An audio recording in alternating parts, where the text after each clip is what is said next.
In 1965, a group of boys from Tonga were bored. Out of a sheer desire to escape, they stole a fishing boat and set out for Fiji. However, they weren't experienced sailors and neglected to bring a map and a compass or enough supplies for a journey 500 miles long. They ended up adrift and landed on a deserted island. We all know what happened next.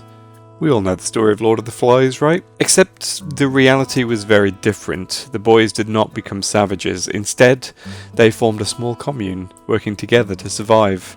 Their commune had a food garden, water storage, a makeshift gym, and a badminton court. One of the boys even fashioned a working guitar. They were eventually rescued a good year later, but the story is a positive one. One about a group of people working together and building a community on a far-off island, and completely at odds with William Golding's fictional expectations of what a group of boarding school boys would do if left stranded on an island somewhere. In 2020, a disaster led 13 million people floating adrift to form their own island-based communities. However, the disaster was a global pandemic, forcing everyone to stay at home, and the island-based communities were entirely virtual. Animal Crossing New Horizons saw millions of people willingly get dumped on deserted islands by hyper-capitalist raccoon Tom Nook, and then using only their ingenuity, supplies found on the island, and Tom Nook's international construction connections, these millions of people made comfortable habitats for themselves. I'm one of those people. I was late to the party since I received the game for my birthday a full month after release, but since then I've been glued to the game, transforming this wild, untamed land into a glorious utopia. Ferretopia, if you will, because that's literally what the island's called. I mean, what else was I going to call it? The fact that it's the biggest talking point in gaming right now suggests Animal Crossing New Horizons has been doing something right. But what exactly has it done right? Here are 6 reasons why Animal Crossing New Horizons is rad. I played one Animal Crossing game prior to New Horizons. I've had a curiosity about it since they added a stage based on it in Super Smash Bros. Brawl, so I decided to pick up City Folk. Sorry, let's go to the city, because Nintendo of Europe has to be really weird about these things. And, to be honest, despite all my best efforts, I could not stick with it. I understand the type of game it was, so that wasn't an issue, but nothing ever really motivated me to keep picking it up. I tried my best to stick with it as much as possible, but the town of Ferreton remained forever neglected. New Horizons has a completely different structure to that title.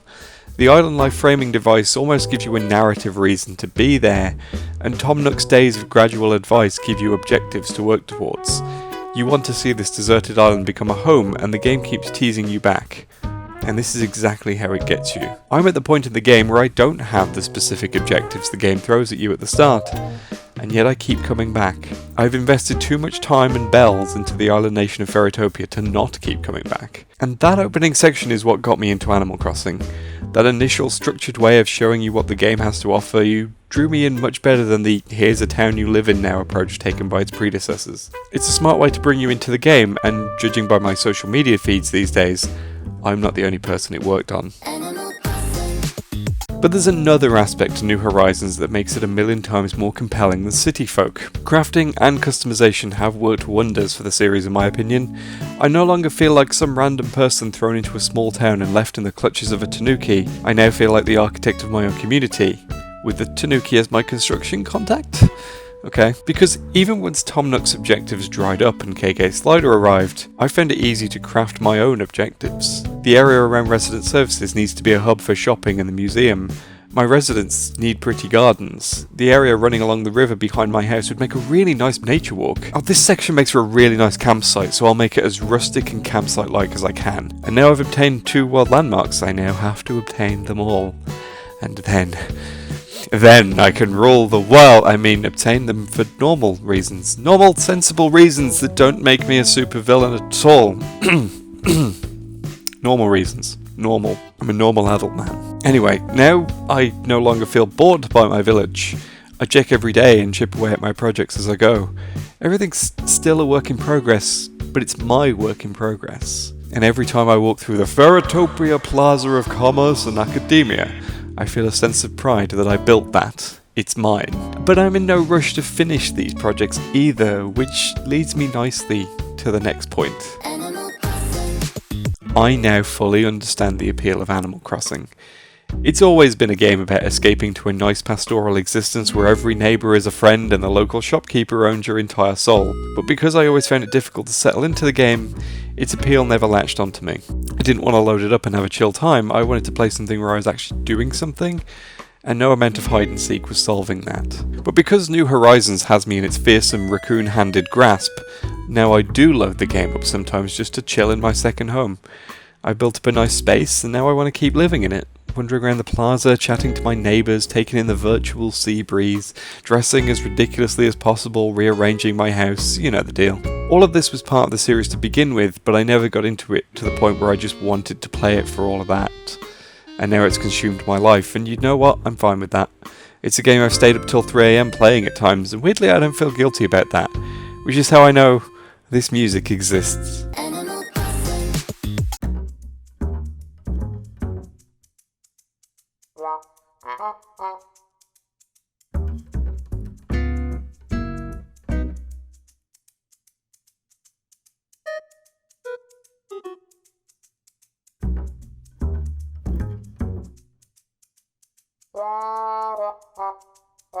I don't think anything says, okay, you've had enough, please go to sleep, as much as these warbling trumpets. They're judging me, and fine, I will go to sleep, Trumpet Morgana, God. It's perfect. Induced sleep deprivation aside, there's another way that New Horizons has slightly warped my brain, and it's the ability to set up magical transformation wands with different costumes baked in. I set up many outfits, including a mage, a cowboy, Kazuma Kiryu from the Yakuza series, and of course, that timeless archetype, King Detective. King Detective runs around the island, investigating those who choose to neglect the sanctity of life by killing others, and then has them executed. He's a wise, noble, and benevolent king, motivated by justice and the power to order executions. Anyway, yes, the wands are fun. Sorry, what was that? You'll have to speak up, I'm wearing a towel. In all seriousness, Animal Crossing New Horizons is the most important game that will ever be released this year. I'm not saying it's the most influential or the most innovative, I'm saying it's the most perfectly timed release and the game that best speaks to wider culture as it currently stands. In my intro, I mentioned the hard to avoid topic of the COVID-19 global pandemic, a scary situation where a highly infectious and potentially deadly disease is forcing us to stay at home and do everything we can to limit the spread. It's a difficult and uncomfortable time for many. And then here comes Animal Crossing New Horizons. Can't go outside? Here's a game mostly about going outside. Can't go to the shops? Nook's Cranny and the Able Sisters have you covered. Want to visit a museum? Ho-ho! Does the game have that covered too? Plus, with the ability to travel to the islands of other people, New Horizons has become the hot hangout spot of 2020 for pretty much everyone in the world. Gather on an island with your friends and just spend time together. Much of my social life in the past month has been through the medium of Animal Crossing, and when even internet shows are adopting the game as a new venue to broadcast from, you know this ability to stay connected is incredibly important to many people. Nintendo obviously couldn't plan for this, but they also couldn't have launched the game at a more perfect time. As the world went on lockdown, Animal Crossing has been there to replace what many have lost. It's not the same as real socializing, but it's something to keep people sane in a scary time. Which brings me right back to where I started. Animal Crossing has allowed millions of people, cast adrift by one of the biggest and scariest events of most of our lifetimes, to have a comfortable, welcoming space to disappear to, and not have to worry about what's going on outside our doors. It's a tough time out there, my friends, but with Animal Crossing New Horizons giving us a gentle second home to spend time in, I think we'll be okay. And that is, of course, why it's rad.